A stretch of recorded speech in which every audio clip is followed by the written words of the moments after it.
தமிழ் மக்களுக்கு வணக்கம். கேரளாவிலையும் கர்நாடகத்திலையும் மழை பரவலாக, அதாவது கர்நாடகத்திலேருந்து இந்த கொன்கன் பகுதியில் வந்து மழை பரவலாக பெய்து கொண்டிருக்கிறதன் காரணமாக தமிழகத்திற்கு காவிரி நீர் வருகை அப்படின்றது வந்து ஆரம்பித்திருக்கிறது அப்படின்னு நம்ம எடுத்துக்கலாம். ஏன்னா கடந்த 2 மாதங்களாக ஜூன் மற்றும் ஜூலை மாதம் பார்த்தோம்னாக்க காவிரி நீரை பொறுத்த வரைக்கும் அது குறைவாகத்தான் நமக்கு கிடைத்தது அப்படின்னு சொல்லலாம்.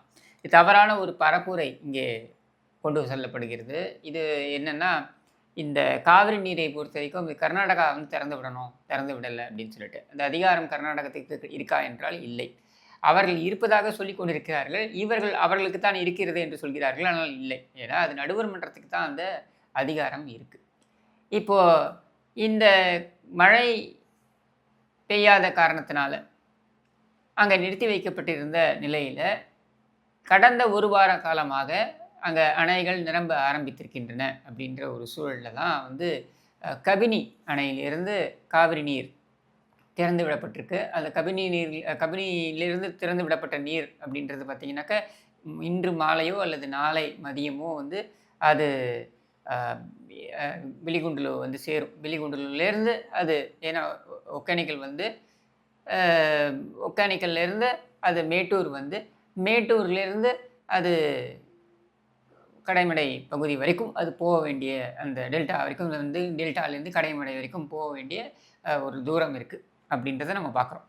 இதில் தான் பார்த்திங்கன்னா ஒரு அனைத்து கட்சி கூட்டம்னு எனக்கு தெரிஞ்சு டாக்டர் கிருஷ்ணசாமி கூட்டியிருந்தார் நினைக்கிறேன். அங்கே வந்து பேசும்பொழுது நம்ம நாம் தமிழ் கட்சியுடைய தலைமை ஒருங்கிணைப்பாளர் சீமான் அவர்கள் ஒரு கருத்தை தெரிவித்தார். அது என்னன்னு பார்த்தீங்கன்னா, இந்த காவிரி நீரை பொறுத்த வரைக்கும் 2 இனங்களுக்கு நடுவில் இருக்கக்கூடிய பிரச்சனை, இந்த பிரச்சனையை வந்து தேசிய அளவில் இருக்கக்கூடிய அந்த அரசாங்கம் தான் இதை மத்தியஸ்தம் செய்து இந்த 2 இனங்களுக்கும் நடுவில் ஒரு இணக்கமான போக்கை ஏற்படுத்தணும்னு. இப்படி இனங்கள்லாம் கிடையாது. பிரச்சனை வந்து 2 மாநிலங்களுக்கு நடுவில் இருக்குது. காவிரி நீரை பொறுத்த வரைக்கும் அது 4 மாநிலங்கள் இதில் இருக்காங்க. ஒன்று கேரளா, அப்புறம் கர்நாடகா, தமிழ்நாடு, புதுச்சேரி. அதில் வந்து 2 மாநிலங்களுக்கு நடுவில் ஒரு இந்த பகிர்வு, அந்த நீரை பகிர்ந்து கொள்ளுதல் சம்பந்தமாக ஒரு பிரச்சனை இருக்கிறது. அது நீதிமன்றம் வரைக்கும் போயிருக்கு. நீதிமன்றம் வரைக்கும் போய் அதுக்கப்புறம் நடுவர் மன்றம் அமைக்கப்பட்டு இதெல்லாம் நமக்கு தெரியும், இந்த வரலாறுலாம் நமக்கு தெரியும். ஆனால் இங்கே காவிரியுடைய போக்கை புரிந்து கொள்ள வேண்டியவர்கள், காவிரி ஏதோ கர்நாடகாவில் ஒரு பகுதியிலிருந்து உதயமாகி அது அப்படியே நேராக தமிழ்நாட்டுக்கு வருவதை யாரோ தடுத்து விட்டார்கள் அப்படின்றது போல் பரப்பப்படுகிறது. அது அப்படி கிடையாது. காவிரி பார்த்திங்கனாக்கா தலைக்காவிரியிலேருந்து அது உதயமானாலும் அதுக்கு பார்த்திங்கன்னா ஹேமாவதி, ஹரங்கி போன்ற அந்த நதிகள் இவையெல்லாம் வந்து வழியில் சேருகின்றன. அப்படி தலைக்காவிரியிலேருந்து பிறக்கின்ற அந்த காவிரியோடைய நதியோட இந்த நதிகள்லாம் சேரும் பொழுது ஹரங்கி, ஹேமாவதி அங்கெல்லாம் கட்டப்பட்டிருக்கின்ற அணைகள் அவைகளிலிருந்து கேஆர்எஸ்க்கு வருது. இது ஒரு பகுதி. இன்னொரு பகுதி என்னென்னா, கேரளாவில் இருக்கக்கூடிய வயநாடு. வயநாட்டிலேருந்து பார்த்திங்கன்னா உங்களுக்கு கபினி அது உதயமாகி அங்கிருந்து அது கபினி அணைக்கு வந்து கபினி அணையிலேருந்து அது நிரம்பி அதுக்கப்புறம் அது திறந்து விடப்படுகிறது. ஸோ கபினியிலேருந்து திறந்து விடப்படுகிற நீரும் கேஆர்எஸ்லேருந்து திறந்து விடப்படுகின்ற நீரும் எங்கே சேருது அப்படின்னு பார்த்தீங்கன்னாக்கா டி நரசிபுரா அப்படின்ற அந்த இடத்துல தான் அது சேருது. அங்கேருந்து அது பிலிகுண்டுலுவை நோக்கி வருது. அதுலேயே பார்த்திங்கனாக்கா இன்னும் 2-3 ஆறுகள் அது கூட சேருது. இவையெல்லாம் சேர்ந்து தான் வந்து அந்த பிலிகுண்டுலுவில் வருது. பிலிகுண்டுலுன்றது என்னென்னா அது அணை கிடையாது. அது அங்கே ஒரு அளவைக்காக சிடபிள்யூசி அப்படின்றவங்க அங்கே வந்து அளவை எடுப்பதற்காக, அதாவது இவை எல்லா இடத்துலேருந்தும் சேர்ந்து வரக்கூடிய அந்த நீரானது இந்த பிலிகுண்டுலுன்ற இடத்துல தான் தமிழ்நாட்டுக்குள்ளே நுழைகிறது என்பதனால அதை அளவீடாக எடுக்கிறாங்க. எவ்வளோ நீர் வருது அப்படின்றத அளவாக எடுத்துக்கிறாங்க. அங்கிருந்து நீங்கள் பார்த்தீங்கன்னாக்க அது ஒகேனக்கல் வழியாக அது எங்கே வந்து சேருது அப்படின்னா மேட்டூருக்கு வருது. மேட்டூரில் தேக்கி வைக்கப்படுகின்ற அந்த நீர் அங்கேருந்து திறந்து விட போகும்போது அங்கே அமராவதி, நொய்யல், பவானி போன்ற நீரெல்லாம் போன்ற ஆறுகள்லாம் அதோடு சேர்ந்து அது அப்படியே எங்கே போகுது அப்படின்னாக்க அந்த கல்லணை பகுதிக்கு போகுது.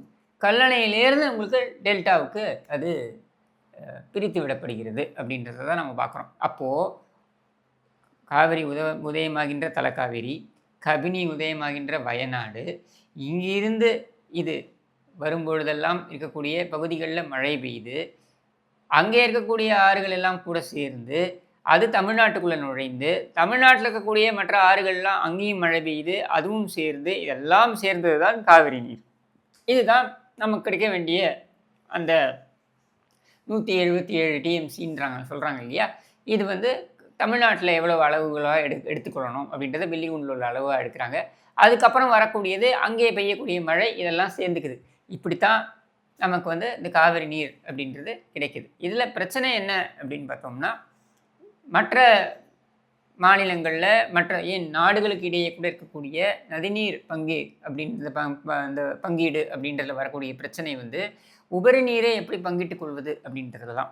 உதாரணத்திற்கு கிருஷ்ணா நதி நீராக இருக்கட்டும், கோதாவரியாக இருக்கட்டும், இதெல்லாம் பார்த்திங்கன்னா உபரி நீரை எப்படி 2-3 மாநிலங்கள் பங்கிட்டுக் கொள்வது அப்படின்றதுல தான் பிரச்சனை இருக்கும். ஆனால் காவிரியை பொறுத்திருக்கும் அது ரெயின் டெஃபிசிட் நதி. அதாவது மழை பெய்தால் மட்டுமே அந்த நதி வந்து ஒரு அளப்பரிய ஒரு நதியாக ஓடும், இல்லைன்னா அது ஓடாது அப்படின்ற ஒரு நிலையில் இருக்கின்ற நதி நீரை நம்ம பங்கிட்டுக்கணும். அதுதான் பிரச்சனை வருது. இதில் பிரச்சனை ஏன் வருது அப்படின்றதை விட இது தமிழ் கன்னடம் என்று எப்பொழுது மாறியது அப்படின்றத தான் நம்ம கணக்கில் எடுத்துக்கணும். அப்போ நம்ம வரலாற்றை பின்னோக்கி போய் பார்க்கணும் அப்படின்னா சமீபத்திய வரலாறுன்னே எடுத்துக்கலாம். ஏன்னா ஒரு நீண்டது ஒரு வரலாறு இருக்குது காவிரிக்கு, நம்ம எல்லாருக்குமே தெரியும். கல்லணையை கரிகாலன் கட்டினார் அப்படின்ற அந்த வரலாறுலேருந்து ஆரம்பித்தோம்னாக்க அது 1000 ஆண்டுகளுக்கும் முன்னர் இருக்கக்கூடிய வரலாறுன்னு போவோம். நாம் பேச வேண்டியது சமீபத்தில் இருக்கக்கூடிய வரலாறு அப்படின்னு எடுத்தோம்னாக்க இந்த மைசூர் ஸ்டேட் அப்படின்ற அந்த மைசூர் சாம்ராஜ்யம் அது ஹைதர் அலி கைக்கு வந்த பின்னர் ஹைதர் அலி, திப்பு சுல்தான் இவங்களுடைய காலகட்டங்களில் அது முழுவதுமாக நிலப்பரப்பை எப்படி அதிகரிப்பது அப்படின்றதற்காக செய்யப்பட்ட போர்கள். அது மட்டும் இல்லாமல் பிரெஞ்சுக்காரங்களோட சேர்ந்து ஹைதர் அலியாக இருக்கட்டும், திப்பு சுல்தானாக இருக்கட்டும், இவர்கள் ஆங்கிலேயர்களுக்கு எதிராக நடத்திய போர்கள்.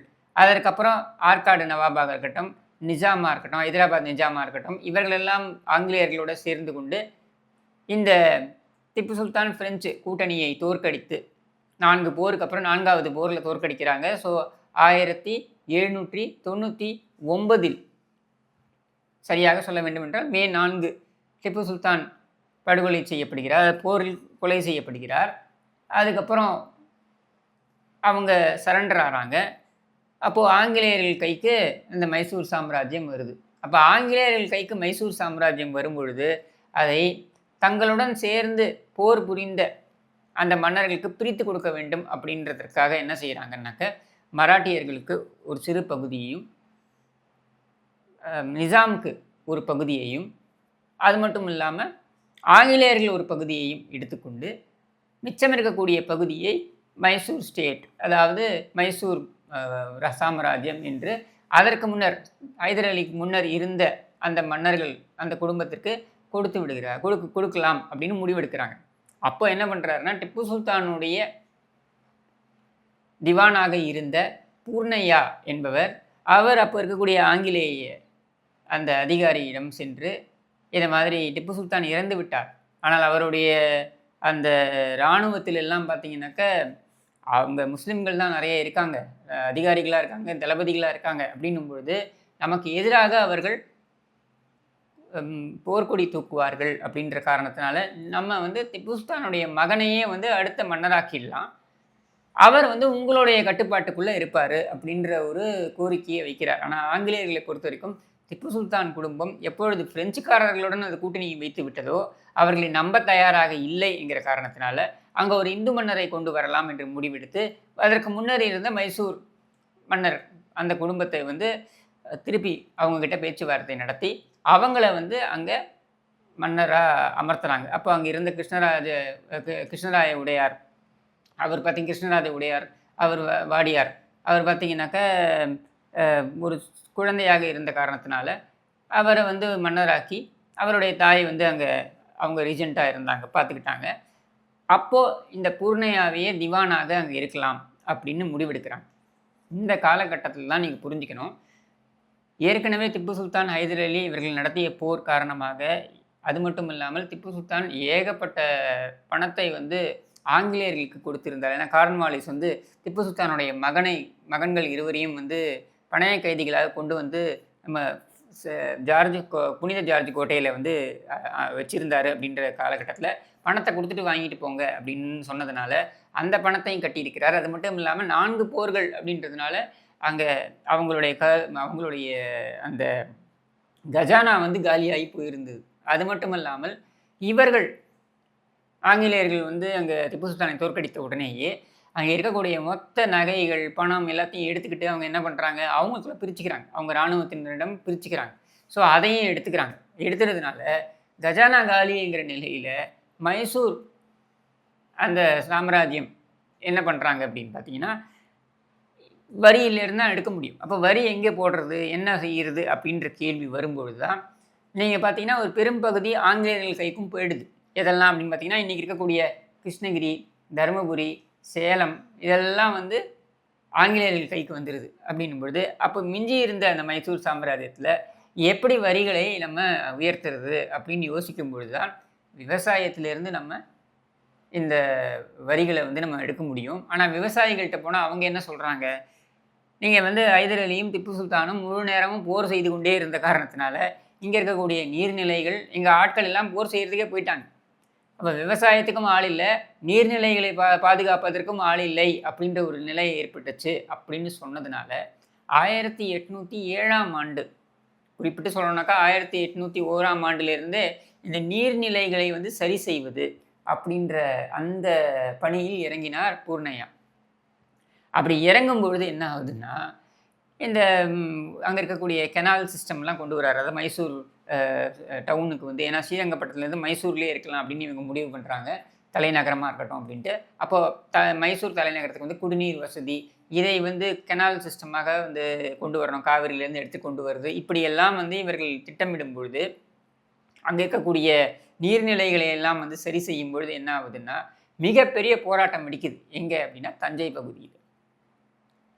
இவர்கள் நீர்நிலைகள் எல்லாம் சரி செய்ய ஆரம்பித்து விட்டார்கள் என்றால், நீர் தேக்கம் அப்படின்றதெல்லாம் ஆரம்பித்து விட்டார்கள் என்றால், எங்களுடைய காலங்காலமாக செய்து வருகின்ற டெல்டா பகுதியில் செய்து வருகின்ற அந்த பாசனம் இருக்கு இல்லையா, அந்த இது விவசாயம் வந்து பாதிக்கப்பட்டுவிடும், நீர் எங்களுக்கு வருவது தடுக்கப்பட்டுவிடும் அப்படின்ற ஒரு அச்சத்தை அப்போதிலிருந்தே ஆரம்பிக்கிறாங்க. எப்போ 1807ஆம் ஆண்டிலிருந்து.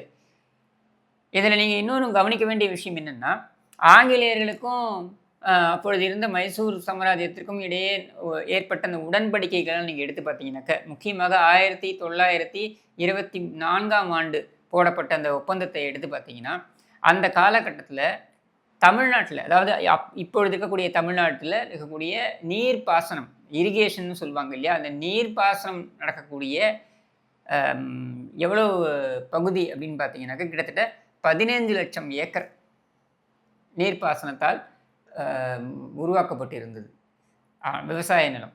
ஆனால் அதே நீங்கள் கர்நாடகாவில் எடுத்தீங்கன்னாக்க 1.5 லட்சம் ஏக்கர் நீர்ப்பாசனத்தால் அங்கே விவசாயம் அவ்வளவுதான் நடந்து கொண்டிருந்தது.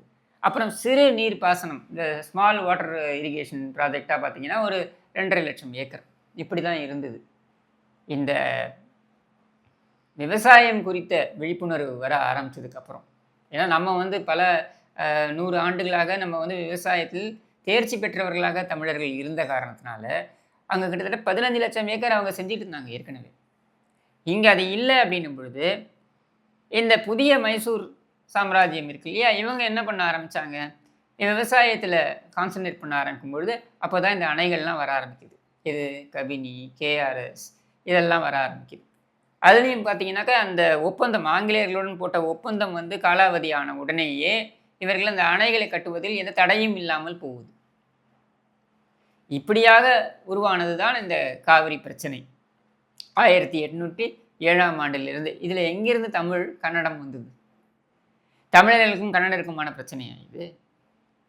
கர்நாடகம் விவசாயத்திற்கு விழித்து கொண்டது. அப்போ அவர்களுடைய விவசாய நிலைமை இன்றைக்கி பார்த்தீங்கன்னா அவங்க ஒரு 15 லட்சம் ஏக்கர் அவங்களும் வந்து விவசாயத்துக்குள்ளே கொண்டு வராங்க, நீர்ப்பாசன விவசாயத்துக்குள்ளே கொண்டு வராங்க அப்படின்னும் பொழுது நீங்கள் இருக்கிறது அதே அளவு தண்ணி தான். ஆனால் நீங்கள் 15 லட்சம் இங்கே 1,50,000 அங்கே அப்படின்னும் பொழுது ஒரு அளவு இருந்தது. அப்போ அணைகள் பெருசாக கிடையாது, கல்லணை இருந்திருக்கு, அப்புறம் மேட்டூர் வந்தது. ஆனால் அவங்களும் 15,00,000 ஏக்கருக்கு போகும்பொழுது கிட்டத்தட்ட டபுள் ஆகுது. என்ன அந்த விவசாய நிலம் வந்து டபுள் ஆகுது. அது மட்டும் இல்லாமல் பெங்களூர் மிகப்பெரிய வேகமாக வளரக்கூடிய ஒரு நகரமாக 1980களுக்கு அப்புறம் உருவாகுது. இப்படியெல்லாம் வந்த காரணத்தினால தான் உங்களுக்கு அந்த நீர் பகிர்தல், டிஸ்ட்ரஸ் ஷேரிங் தேவையான ஒரு பிரச்சனை வருது. அது மட்டும் இல்லாமல் மழை பொழிக்கும் பொழுது காலங்காலமாக மழை பொய்ப்பது, அதனால் வறட்சி ஏற்படுவது இதெல்லாம் நடந்திருக்கு. ஆனால் இது அதிகமாக பேசும் பொருளாக ஆனதுக்கு காரணம் என்னன்னா, இதுதான் முக்கியமான ஒரு காரணி. அப்போ இப்படியான ஒரு காரணியில நீங்க கொண்டு வந்து ஒரு 2 இனங்களுக்குள்ள எப்படி 2 இனம்? ஒரு இனம் தான் அது இந்திய அப்படின்ற ஒரு தேசிய இனம் தான். மற்றவை எல்லாம் வந்து மொழி சார்ந்த அடையாளங்கள். அந்த மொழி சார்ந்த அடையாளங்களுக்கு கூட பிரச்சனை வருவதற்கான வாய்ப்பே கிடையாது. ஏன்னா இந்த பிரச்சனை 1807ஆம் ஆண்டு அவர்கள் நீர்நிலைகளை சரி செய்யும் பொழுது, பழுது பார்க்கும் பொழுது ஏற்படுது அப்படின்னா, அப்பொழுது என்ன தமிழர்களும் கன்னடர்களும் அடித்துக் கொண்டார்களா? அப்படி கிடையாது. இத்தனைக்கும் பூர்ணையா எங்க பிறந்தவர் தெரியுமா? குளித்தலையில் பிறந்தவர், கடலூரில் பிறந்தவர், டெல்டாவில் பிறந்தவர். அப்படி இருக்கக்கூடிய ஒரு சூழலில் இந்த பிரச்சனைக்கான ஆரம்பம் எங்கே அப்படின்னா, விவசாயத்திற்கு கர்நாடகா முடித்து கொண்டு விட்டது. அது மட்டும் இல்லாமல் பசுமை புரட்சி வேறு வந்தது. கிரீன் ரெவல்யூஷன் வந்த உடனே இந்த பாசனம் அப்படின்றது இன்னும் அடுத்த கட்டத்துக்கு போகுது. அதுதான் அடிப்படை பிரச்சனை. இந்த அடிப்படை பிரச்சனையை எப்பொழுது இது வந்து தமிழ், கன்னடம் என்று மாற ஆரம்பித்தது என்றால், எப்போ நம்ம வந்து இந்த அரசியல்வாதியும் சினிமாக்காரங்களையும் உள்ளே விடுறோமோ, அப்போது அறிவுபூர்வமான அந்த விவாதம் நடைபெறாது. அப்பொழுது என்ன விவாதம் நடைபெறும் என்றால், உணர்வு ரீதியாக இந்த மாதிரி ஒருத்தர் உணர்வை தூண்டுவது போன்ற இந்த மாதிரியான பிரச்சனைகளை அவர்கள் உருவாக்குவார்கள். ஒரு சினிமாக்காரனையும் அரசியல்வாதியும் நீங்கள் உள்ளே விட்டிங்கன்னா, அவன் பிரச்சனையை தான் உருவாக்குவான், தீர்வை நோக்கி அவன் கொண்டு போக மாட்டான். அப்போ இந்த பிரச்சனை விவசாயிகளுக்கு நடுவில் பேசி தீர்க்கப்பட வேண்டிய ஒரு பிரச்சனை. ஒரு விவசாயி எடுத்திங்கன்னா, இப்போ டெல்டா விவசாயி எடுத்திங்கனாக்கா, காவிரி டெல்டா விவசாயியை கொண்டு போய் நீங்கள் கர்நாடகாவில் இருக்கக்கூடிய விவசாயிகள்கிட்ட பேச விட்டிங்கன்னா, அவன் பிரச்சனையும் இவன் பிரச்சனையும் ஒன்றா தான் இருக்கும். 2 பேருக்கும் ஒரே பிரச்சனை தான். ஆனால் இதை தமிழ், கன்னடம் என்று மாற்றி அந்த பக்கம் இருக்கக்கூடிய அந்த கன்னட மொழி வெறியர்கள் அவர்கள் தமிழர்கள் மீது தாக்குதல் நடத்துவது. அப்புறம் இந்த பக்கம் இருக்கக்கூடியவங்க ஓரளவுக்கு தமிழர்கள் வந்து அந்த அளவுக்கு வெறி பிடித்து போய் தாக்குறதெல்லாம் கிடையாது. ஆனால் வெறி பிடித்த பேச்சுக்கள் இங்கே நிறைய. இப்படி 2 பக்கமும் மாறி மாறி இதை அடித்து கொண்டதற்கு காரணமே இந்த ஒரு அரசியல்வாதியும் சினிமாக்காரர்களும் செய்த கூத்து. இதில் முக்கியமாக நீங்கள் உதாரணங்கள் சொல்லணும் அப்படின்னா, நம்ம உபேந்திரான்னு ஒரு நடிகர் கர்நாடகாவில், அவர் ஒரு படம் எடுத்திருக்காரு H2O. நான் சொல்கிறது வந்து 2000 அந்த காலகட்டத்தில் இந்த காவிரி பிரச்சனை, அதாவது 91க்கு அப்புறம் நம்ம பார்த்துருப்போம். ஏன்னா நான் திரும்ப வந்து கருணாநிதி, எம்ஜிஆர், செல்வி ஜெயலலிதா இந்த காலகட்டங்களில் நடந்த வரலாறுலாம் நிறைய பேர் பேசிட்டாங்க. பட் நான் இப்போ சொன்ன வரலாறு நிறைய பேருக்கு தெரிஞ்சிருக்க வாய்ப்பு இல்லை அப்படின்றதுனால அந்த வரலாறை பற்றி நான் பேசுகிறேன். அதாவது அடிப்படை பிரச்சனை எங்கிருந்து ஆரம்பிக்குதுன்றதை பற்றி நான் பேசுகிறேன். அப்போ இந்த உபேந்திரா வந்து அந்த காவிரி பிரச்சனை பெருசாக ஒரு கட்டத்தில் இருந்த பொழுது இவர் ஒரு படம் எடுக்கிறார், H2O அப்படின்னு ஒரு படம் எடுக்கிறார். அது என்னென்னா 2 கிராமங்களுக்கு நடுவில் இருக்கக்கூடிய கதை. அதில் ஒரு கிராமத்தில் இருக்கக்கூடிய ஒரு நபராக உபேந்திராவும், இன்னொரு கிராமத்தில் இருக்கக்கூடிய நபராக பிரபுதேவாவும், இவர்களுக்கு இடையே பிரச்சனையை ஏற்படுத்திய ஒரு பெண், அதாவது காவிரியை இந்த ஒரு பெண்ணாக பாவித்து இந்த பெண்ணால் தான் பிரச்சனை அப்படின்னு கொண்டு போய் அதை ஏதோ மக்களுக்கு நல்லது செய்வது போலவும் நல்லது சொல்வது போலவும் இதை கொண்டு போய் படமாக கொண்டு போய் அதை பெரிசாக பேசு பொருளாக்கினார். இது ஒரு உதாரணம். இந்த மாதிரி நிறைய பேர், அங்கே சில மென்டல் கேஸுங்கள்லாம் இருக்குது, இந்த வடல் நாகராஜ் போன்ற மென்டல் கேஸுங்கள்லாம் இருக்குது. இங்கேயும் அந்த மாதிரி இதுக்கெல்லாம் குறைச்சல் கிடையாது. என்ன அங்கே வன்முறையில் ஈடுபடுறான், அதை வந்து கட்டுப்படுத்துவதற்கு அந்த அரசாங்கத்திற்கு முதுகெலும்பு இல்லை. இங்கே வன்முறை செய்வது அப்படின்றது நம்ம பெருவாரியாக நம்ம வந்து நம்புறதில்லை அப்படின்றதுனால நம்ம அதை கடைபிடிக்கிறது கிடையாது. இதுதான் வித்தியாசமே தவிர்த்து 2 பக்கமும் இருக்க புரிதல் இருக்குது பாருங்கள். இந்த அரசியல்வாதிகள் தான் இந்த குழப்பத்துக்கான முக்கியமான காரணம் என்று நான் பார்க்குறேன். அப்போ இந்த மாதிரி குழப்பத்தை ஏற்படுத்துவதை விடுத்து யதார்த்த பிரச்சனை என்ன, எப்படி பிரிச்சுப்பீங்க? இருக்கிறது ஒரு குடம் தண்ணி தான் இருக்குன்னு வைங்க. முன்னாடி அந்த ஒரு குடம் தண்ணியில் அரை குடம் தண்ணிக்கு தான் தேவை இருந்தது ஒரு பகுதிக்கு. இன்னொரு அரை குடம் தண்ணி இன்னொரு பக்கம் யூஸ் பண்ணிக்கிட்டாங்க.